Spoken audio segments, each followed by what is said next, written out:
Today, I'm going to debunk Ben Parker, that stupid man. I recently rewatched The Amazing Spider-Man with my friend Janja, and it allowed me to revisit a scene about this movie that's always irked me in particular. A philosophy I find so dangerous that I need all of you to eradicate it from your mind right now. If you could do good things for other people, you had a moral obligation to do those things.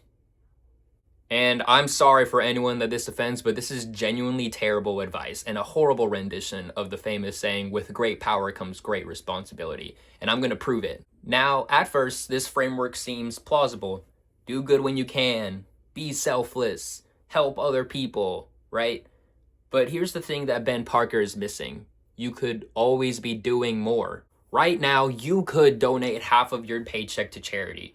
You could stop buying chocolate from Nestle, who has been credibly linked to child labor in West Africa. You could hand make all your clothes so that you're not funding sweatshops. You could always skip that Netflix subscription and send that $15 instead to a malaria net fund, which has been statistically proven to save a child's life for around $3,000. If Ben Parker's framework is true, if coulds do in fact equal shoulds, then every single one of those things I mentioned isn't optional.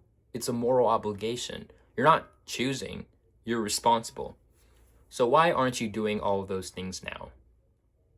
And before you say, oh, that's extreme, that's just exactly my point.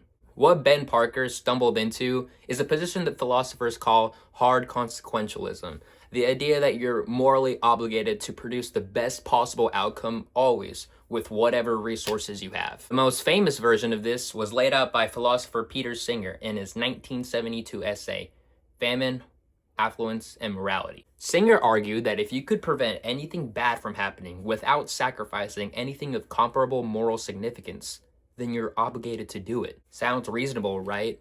But follow this logic all the way down, and you'll find that it actually means that you should give up everything above what you need to survive. Your vacations, your coffee, your $200 pair of nice shoes, you should give up all of it. Because it's unjustifiable if there's people out there that are dying. Singer himself basically lived like a monk to stay consistent to his argument, which you just gotta appreciate. But while I think his framework is logically airtight, I think it also asks something structurally impossible for normal human beings. Which actually leads me to the main problem with Ben Parker. There's a formal critique in philosophy called the demandingness objection, and it goes a little something like this. If a moral framework demands everything from you, then it isn't really a moral god anymore. You can never be good enough. You can never rest. Every moment of joy or comfort becomes moral failure because somewhere, while theoretical, that resource could have helped someone. Philosopher Bernard Williams made this point sharply. He said that certain moral theories, especially utilitarian ones, compromise what he called our ground projects. The things that just make you, your relationships, your ambitions, your identity. If you're obligated to sacrifice all of that when someone else's need is greater, and if you haven't realized by now, someone's need is always greater, then you don't really have a self anymore. You're just essentially a moral resource waiting to be spent. And here's the kicker.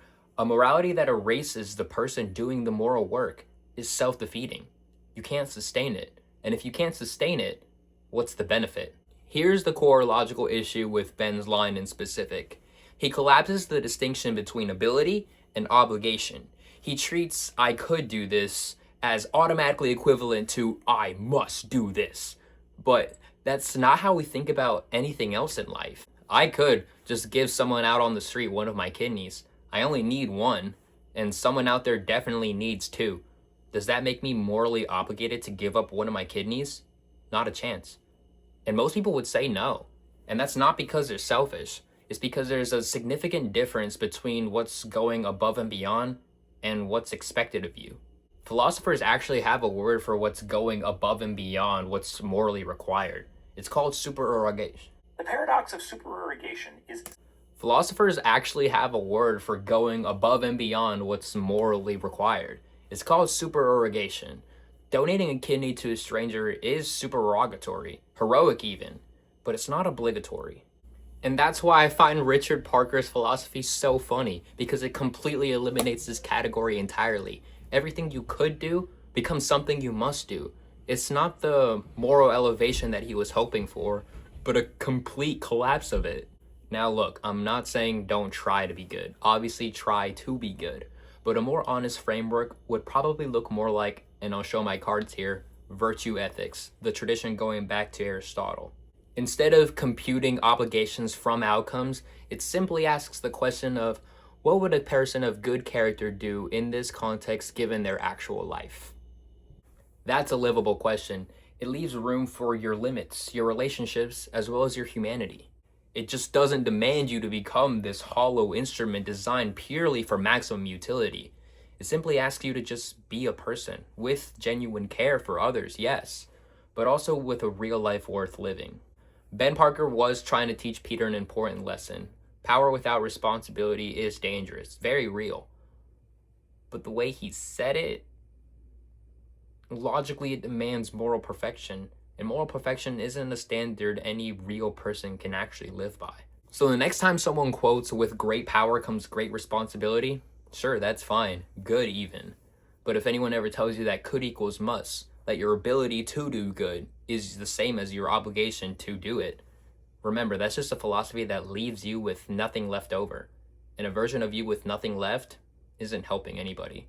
Drop a comment, let me know who your favorite Spider-Man is. My name is Danny. I love you guys. Thank you so much for watching.